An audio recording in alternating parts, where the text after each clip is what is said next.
데이빗 리빙스턴은 아프리카의 탐험가요 선교사였습니다.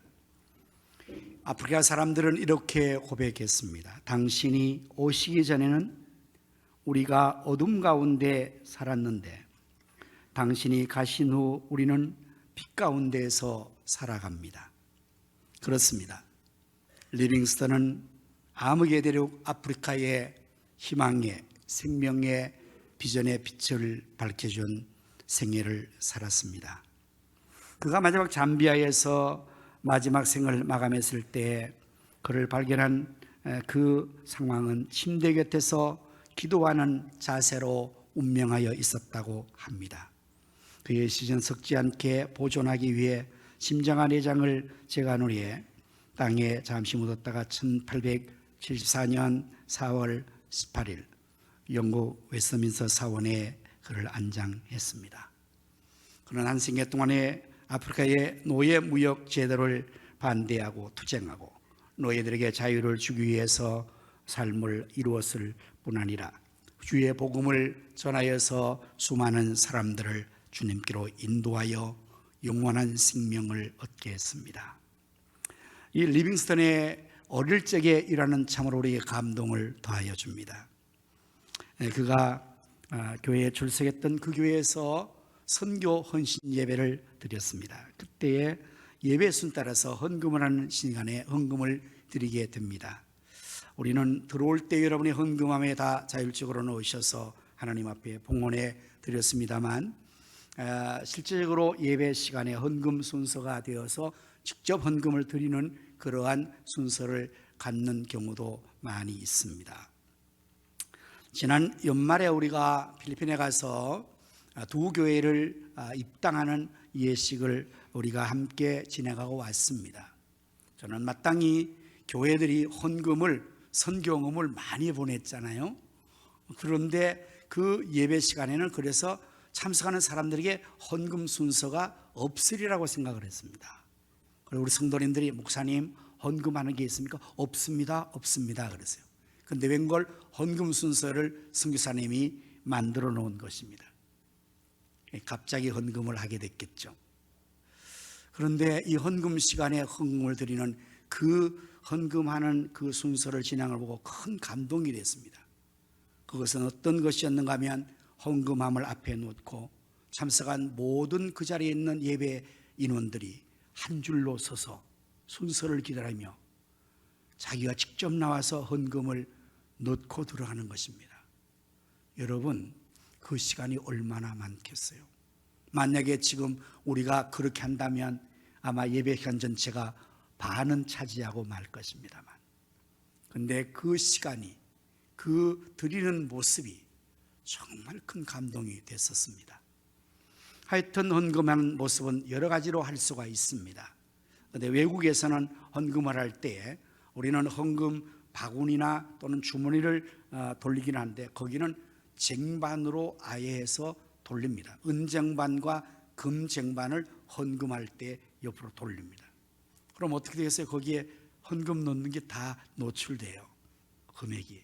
그렇게 해서 다 헌금을 돌리는데 어린아이 하나가 이제 자기 앞에 헌금 쟁반이 온 겁니다. 그런데 이것을 받아가지고는 땅에다가 내려놓고 심지어 그 위에 밟아서 발로 밟고 올라선 것입니다. 이 모습을 본 좌중의 모든 어른들은 깜짝 놀랐고 긴장했어요. 아무리 철부지 어린이지만 헌금을 하는 저 헌금 쟁반을 발로 밟는다고 사방에서 보지 않는 따가운 눈초리가 그를 질타했겠죠. 옆에 있는 분이 얘야 이러는 거 아니야. 이거는 헌금 드리는 정말 이렇게 하는 거 아니야. 그때 이 아이가 그 어른에게 대답을 했어요. 네, 저도 알아요. 근데 제가 이렇게 한 것은 저는 어린아이라서 쟁반 위에 드릴 돈이 없어요.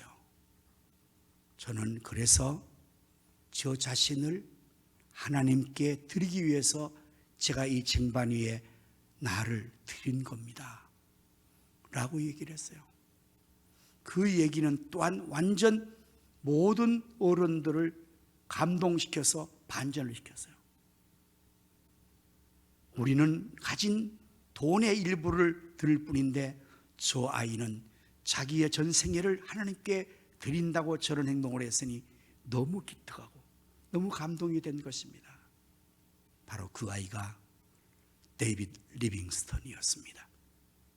그는 그때 어린아이의 마음에서 드린 그의 전 생애와 그의 몸을 하나님 나라 복음을 위해서 아프리카에 가서 마지막 죽기까지 온 생애를 바쳐서 정말 하나님 앞에 그 나라와 그 복음과 영광을 위해서 자신을 헌신했던 삶을 살았습니다.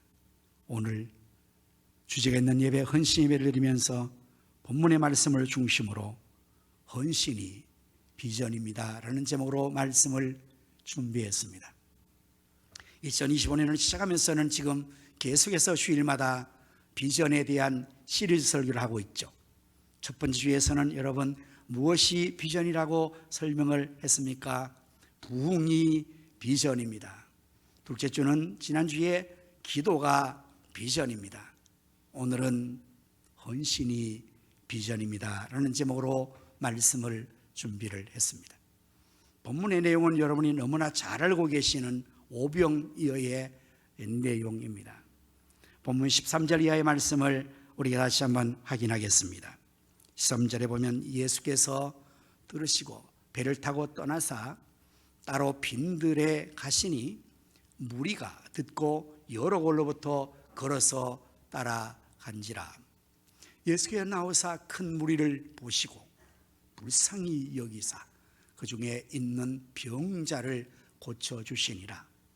저녁이 되매 저들이 나와 이르되 이곳은 빈들이요 때도 이미 저물었으니 무리를 보내어 마을에 들어가 먹을 것을 사 먹게 하소서라고 기록이 되어 있습니다. 우리가 이 본문의 말씀에서 주목해 볼 수 있는 몇 가지의 단어가 있습니다. 그것은 빈들, 큰 무리, 때가 이미 저물었음에라는 것입니다.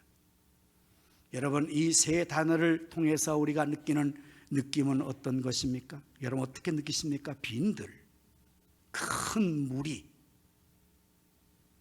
때는 저물었다.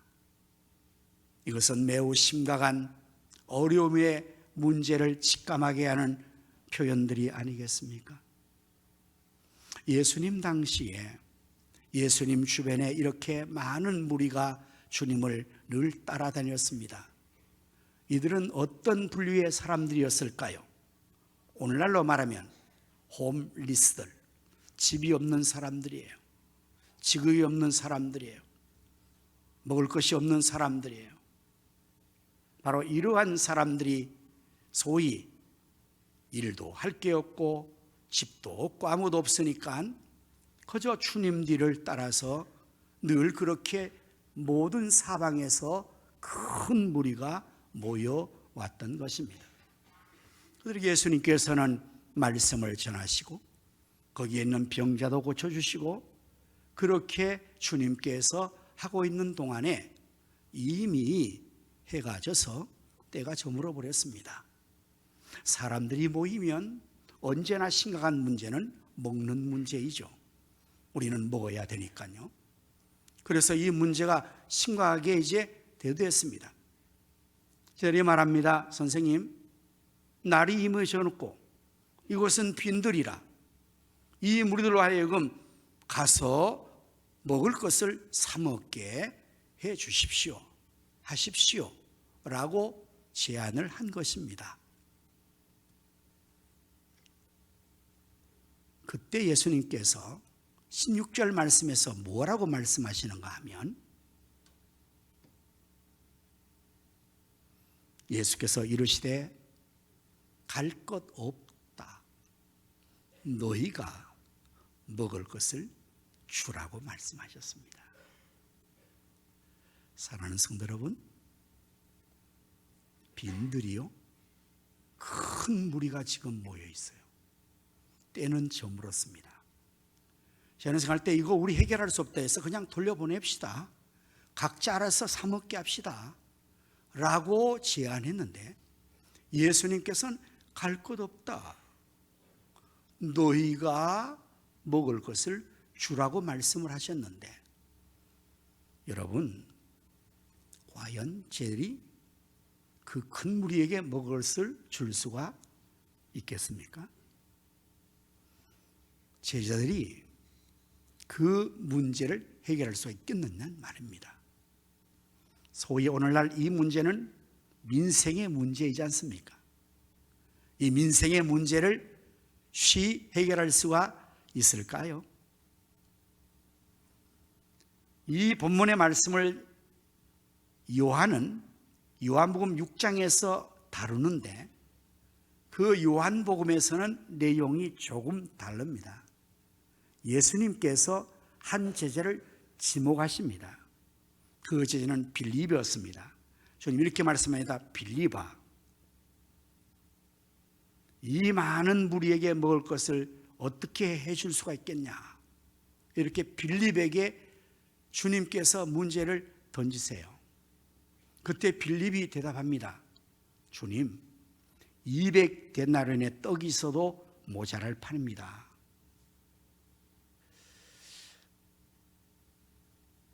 왜 예수님께서 빌립에게 지목하여서 그 문제를 던졌을까? 여러분 한번 생각해 보십시오.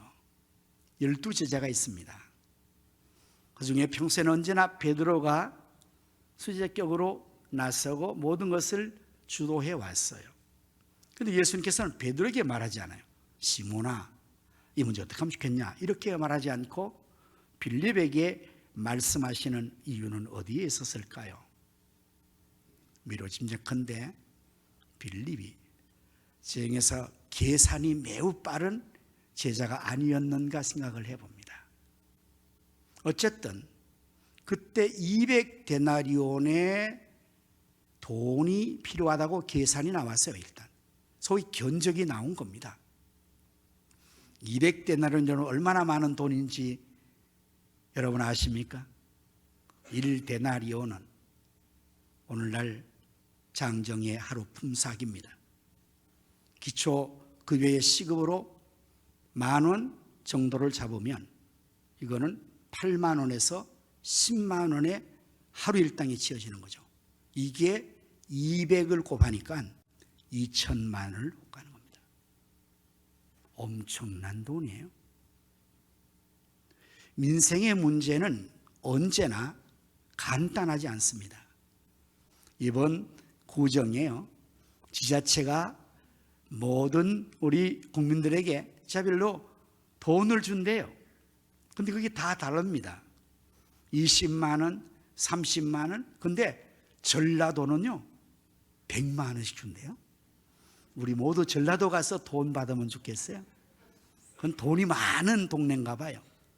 어쨌든 한 사람에게 10만 원을 주든지 100만 원을 주든지 그게 200, 300, 3천, 만약에 3만 된다면 그 합산된 금액은 우리의 상상을 초월한 엄청난 금액이 되어서 천 단위, 억 단위, 조 단위를 넘어가는 겁니다. 쉽지 않죠.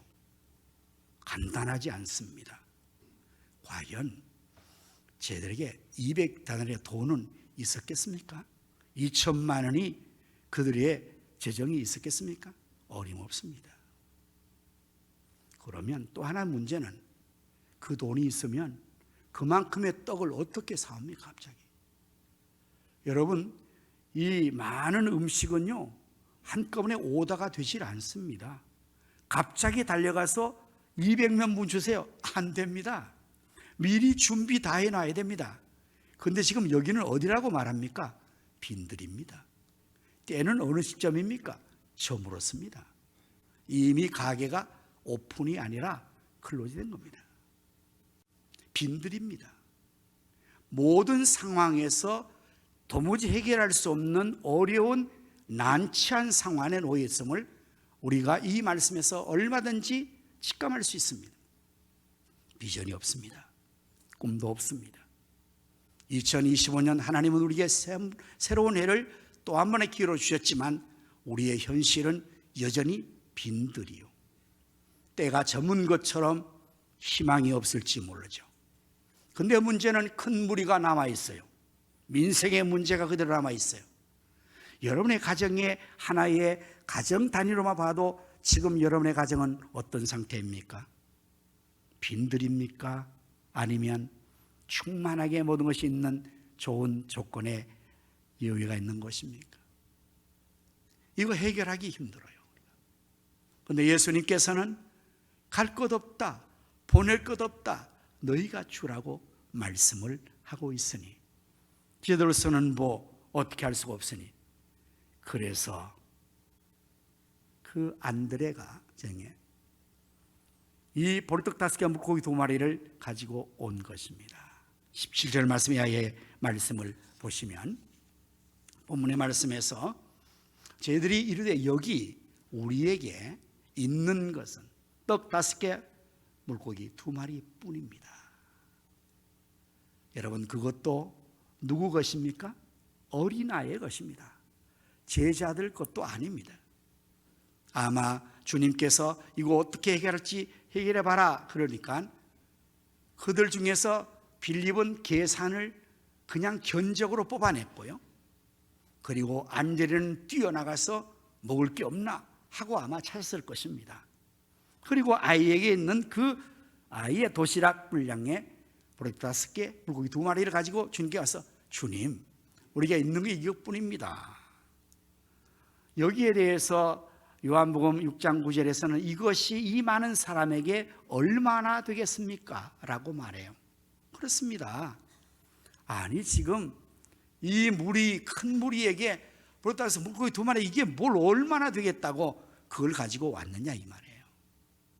하지만 18절 말씀에서 예수님은 이렇게 말씀하세요. 이르시되 그것을 내게로 가져오라 하시고. 자, 이제 보실까요? 어떻게 했습니까? 그 다음에 말씀에 무리를 명하여 잔디 위에 앉히시고, 왜 18절이 그냥 넘어가요? 18절 말씀에 우리 방송실 본문 18절 말씀부터 다시 띄워주세요. 이럴 때 그것을 내게로 가져오라 하시고 무리를 명하여 잔디, 그게 단가? 오늘 본문의 18절의 말씀이 이거래요. 무리를 명하여 잔디 위에 앉히시고 이제 떡 5개와 물고기 2마리를 가지사 하늘을 우러러 축사하시고, 이 부분입니다. 우리 예수님께서 그 떡 5개와 물고기 2마리를 받으시고 그걸 가지고 하늘으로 축복을 하신 거죠. 축사하신 거죠. 그리고는 떡을 떼어 저들에게 계속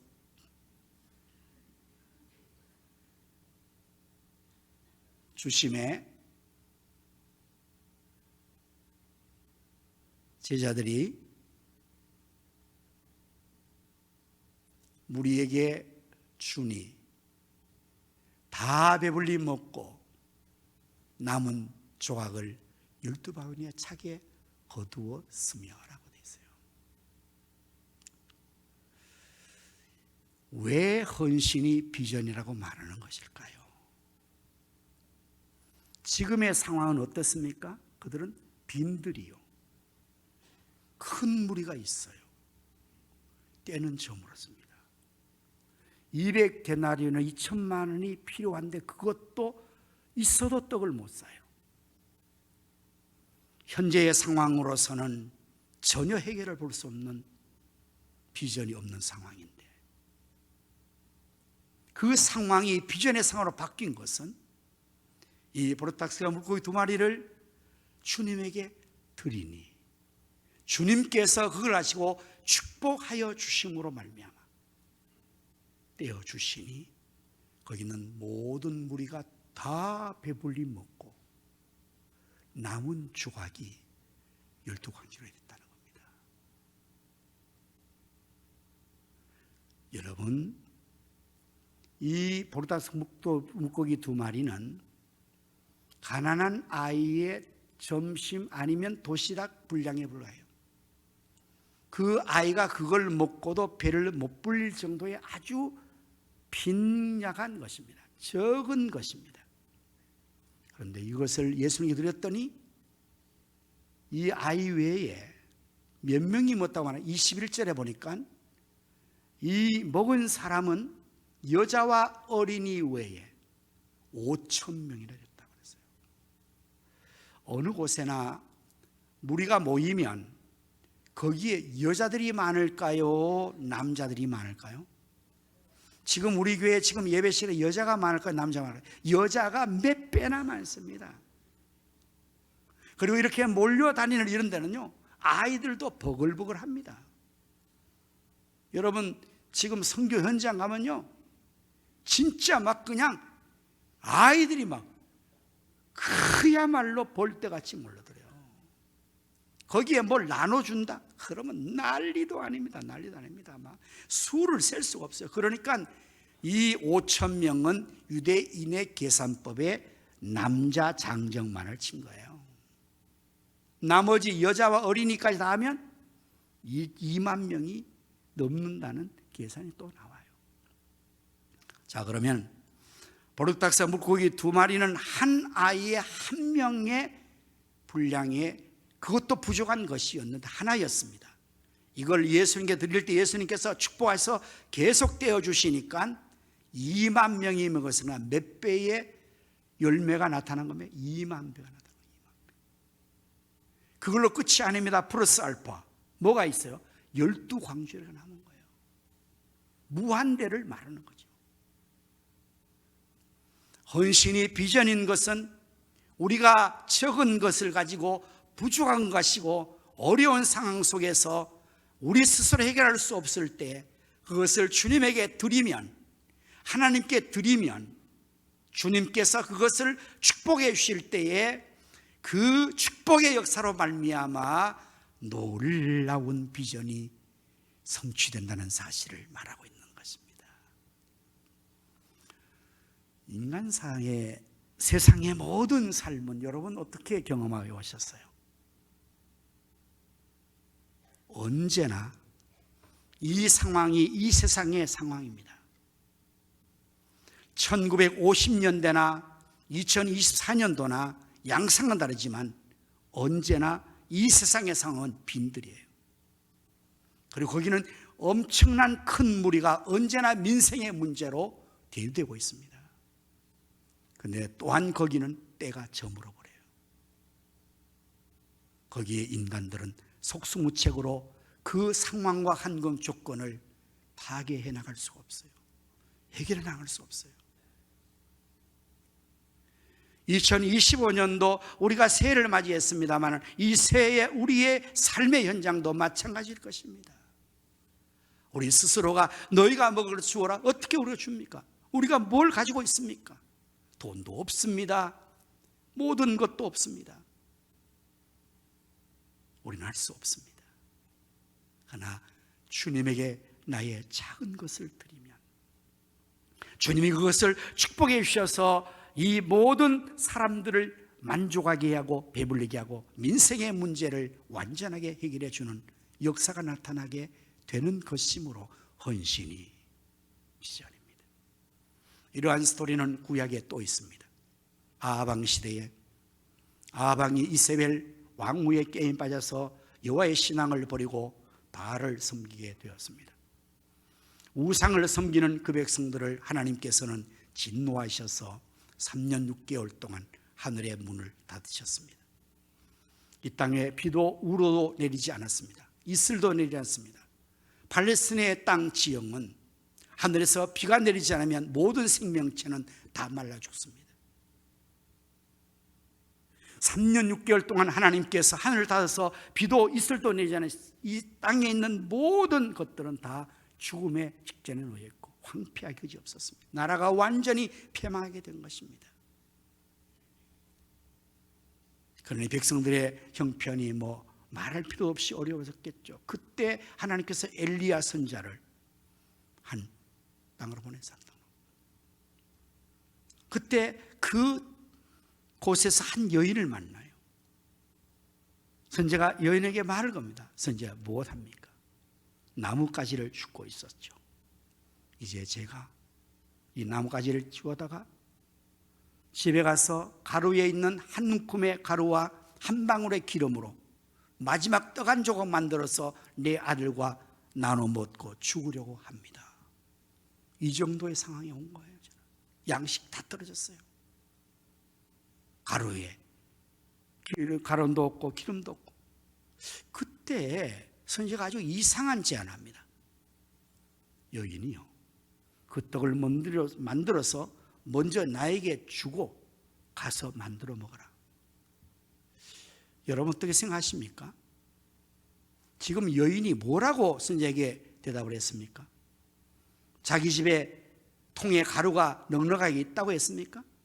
2인분, 3인분, 10인분 남아있다 했습니까? 통에 기름이 많이 남아있다 했습니까? 한 방울 한 움큼의 마지막이라고 말하지 않았습니까? 그것도 만들어서 둘이 나눠 먹고 죽겠다 그랬지 않습니까? 이렇게 계산이 안 됩니까, 선지자가? 그리고 이렇게 아주 무례한 부탁을 합니까? 말도 안 되는 제안하지 않습니까? 제가 성도 여러분의 신방을 갔습니다. 갔더니 너무 어려운 거예요. 양식 하나도 없어요. 모든 게 없어요. 울고 있어요. 성도님 왜 그렇습니까? 양식 떨어서 이제 굶어 죽게 됐습니다. 마지막 요 살 한 주큼으로 밥 하나 끓여서 내 아들과 함께 나눠서 이제 마지막 먹고 죽으러 갑니다. 그걸 들은 목사님께서 저에게 먼저 주고 그 다음에 드십시오. 그러면 여러분 어떻게 생각하겠어요? 말이 됩니까 그게? 경무에 맞습니까? 이런 무례한 요구가 어디 있습니까? 근데 놀랍게도 그 여인은 선지자 말에 순종해요. 그리고 자기가 마지막 생명의 떡을 먼저 선지자에게 만들어서 주어요. 어떤 결과가 좋았을까요? 열왕기상 17장 16절 말씀을 보면 여호와께서 엘리야를 통하여 하신 말씀같이 통의 가루가 떨어지지 아니하고 병의 기름이 떨어지지 아니하리라. 선지자가 이 말을 한 거예요. 여인이여 염려 말고 먼저 나에게 그것을 가지고 와서 나를 주시오. 그러면 당신의 통에 가루가 떨어지고 기름이 떨어지지 않을 것입니다. 계속해서 하나님 공부하시오. 이렇게 말한 것을 믿은 겁니다. 그 믿음대로 하나님께서 이루어 주셔서 그 여인을 그 어려운 위기 상황에 살려주시고 그 가정을 살리시는 역사를 이루신 것입니다. 헌신은 바로 이렇게 비전을 이루어낸다는 사실을 성경은 우리에게 알려주고 있습니다. 하나님께 헌신하여 드리는 것은 하나님께서 받으시고 없애버리는 게 아니에요. 하나님은 그것을 받으시고 반드시 헌신의 모든 것들은 하나님께서 복을 주시는 것입니다. 그것이 물질이든 사람이든 그 어떤 것이든 여러분 성경의 모든 이야기를 읽어보십시오. 헌신의 예배, 드림, 제사 모든 것들은 하나님께서 받으시고 그 위에 반드시 복을 내려주시는 것입니다. 아브라함이 말도 안 되는 하나님의 요구에 독자 이삭을 모리아 제단에서 번제물로 드렸습니다. 하나님께서 정말 그 아들을 그 아비의 손으로 죽여서 불태우는 것을 원하셔서 그랬겠습니까? 아브라함의 믿음을 테스트해 보시려고 그랬다지 않습니까? 그런데 아브라함은 하나님 말씀에 무조건 순종해서 자기의 독생자를 그냥 헌신해 드리려고 하는 거예요. 하나님께서 다급하게 아브라함아, 아브라함아, 아브라함아, 그 아이 내 산 독자에게 내 손을 대지 말아라. 네가 이제야 나를 경외하는 줄을 내가 알았다. 그거 하나 알려고 이렇게 하나님 무리한 헌신의 요구를 했답니다. 그 다음에 여호와 이레의 축복이 나왔잖아요. 하나님께 헌신한 모든 것들을 하나님은 그냥 다 받아 없애는 게 아니에요. 그것을 축복하는 거예요. 한나의 스토리를 여러분 너무 잘 알잖아요.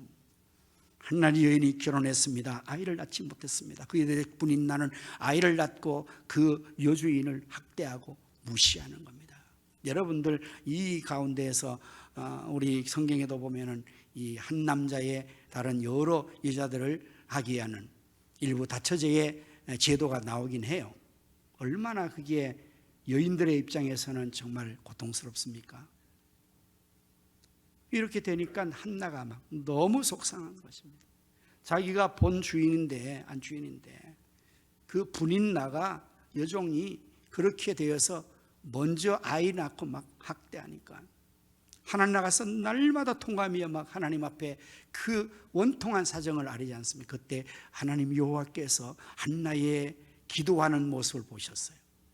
성경은 기록합니다. 여호와께서 한나를 생각하사 그의 태를 여섰느니라. 하나님은 지금도 우리의 기도하는 모습을 보십니다. 그리고 우리를 생각해 주십니다. 그래서 한나가 아들을 얻은 것이 사무엘이에요. 한나는 하나님 앞에 아들을 요구하며 기도할 때 서원을 하죠. 하나님이 만약에 저에게 아들을 주시면 제가 그 아들을 하나님께 드리겠습니다. 헌신의 서원을 해요. 한나는 그 아들을 하나님 주신 대로 길러 젖을 떼고 난 다음 하나님께 완전히 바쳤죠. 여러분, 헌신은 언제나 쉬운 건 아니에요. 여인이 아들이 없다가 아들 얻었는데 그 아들이 얼마나 귀하겠습니까? 금이야 옥이야 정말 자기 몸보다 더 귀하잖아요. 그 아들 없을 때 아들 하나 없으면 얼마나 보고 싶고 얼마나 가까이 있겠어. 그걸 떼어놓고 싶겠습니까?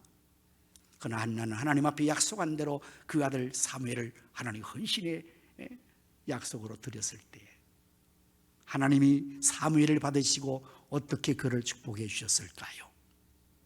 한나가 자기 아들이니까 금이 여기에 사랑하고 양육하고 기르고 성원해서 그 아들을 성공시켰다면 얼마나 성공할 있었을까요? 하나님께 드렸더니 하나님이 그 사무엘, 한나의 아들 사무엘을 받으시고 그를 하나님이 축복하시는 거예요. 사무엘은 어려서부터 하나님의 거룩한 나시린으로서 하나님의 성전에서 하나님의 축복석에서 우리 예수님이 잘하신 것처럼 하나님을 그 위에 있으므로 지혜가 자라고 키가 자라고 하나님과 사람 더 사랑스러워가서 나중에 사무엘은 전무후무한 이스라엘 위대한 지도자가 되었으니 제사장, 선지자, 왕의 직을 감당하며 마지막 그가 재임 마지막에 스스로 자문해서 청문회를 자진해서 합니다. 백성 앞에서 내가 당신들의 어떠한 것을 손을 냈다면 말하시오. 백성들은 말합니다. 당신은 아무 흠이 없습니다. 사람이 털어서 먼지 안 나는 사람이 있겠습니까? 털면 다 틀려요. 그런데 사무엘은 아무리 털어도 아무런 흠을 찾을 수가 없었어요. 사무엘의 말은 단에서 브엘세바까지 그의 말이 땅에 들어가지 않아 다 이루어지는 거예요. 하나님께 드리면 하나님이 축복하시면 비전이 성취되는 것입니다. 비전 없는 오늘의 현실에서 우리가 비전을 볼 수 있는 하나의 유일한 대안은 하나님께 드리는 거예요. 예수님께서 말씀하셨습니다. 너희가 주라. 제자가 뭘 줄 수 있습니까? 그런데 이 말씀을 보면은 실제는 예수님이 축복하신 그 떡을 저에게 주어서 제일이 큰 주님 말씀대로 나가서 다 우리에게 나눠주는 거예요. 할렐루야. 오늘 여러분 우리의 손에는 아무도 없지만 물고기 2마리밖에 있어서 이거를 나눠줄 수 없지만 주님께서 주님이 우리를 또 축복하시면 우리가 그 주님의 축복을 받아서 그 바구니를 우리가 그것을 담아서 나아가서 사람들에게 우리가 나눠주는 역사를 하게 될 줄로 믿습니다. 너희가 주라 그 말씀대로 주님께서 그들이 줄 수 있도록 축복해 주신 것입니다. 오늘 여러분 우리 모두가 하나님 앞에서 우리의 것을 들여서 주님의 축복으로 우리가 가득받아 우리의 바구니가 가득 차서 나누어주고 나눠주고 내 바구니가 그래 가득 찬 거예요. 그리고 12바구니는 이 수가 어디서 나눠가면 모든 제자의 바구니가 다 찼다는 거예요. 나누어주고 나눠준 남은 것들이 그대로 각각이 한 바구니씩 그대로 남은 거예요. 나눠줬는데 그대로 남은 겁니다. 이것이 바로 비전입니다. 2025년 우리가 새해에 비전 있는 삶을 살기 위해서, 아니 우리의 남은 생애도 하나님 앞에 우리의 적은 것을 드림으로 말미암아 하나님이 그것을 축복하셔서 나만이 아니라 모든 무리가 다 배불리고 그것이 남는 축복의 삶으로 이루어지는 비전의 성취가 이루어지기를 예수님의 이름으로 축원합니다. 기도하겠습니다. 하나님, 오늘도 말씀 주심을 감사합니다. 보르득 5개와 물고기 2마리는 어린아이의 배도 채우지 못하는 아주 적은 분량이며 그들이 처한 환경은 빈들이었고 저물었고 큰 무리가 있어 심각한 현실이었지만은 그들 스스로 할 수 없었지만 주님께 그 작은 것을 드렸을 때 주님이 축복하심으로 모든 문제가 다 해결되게 된 줄로 믿습니다.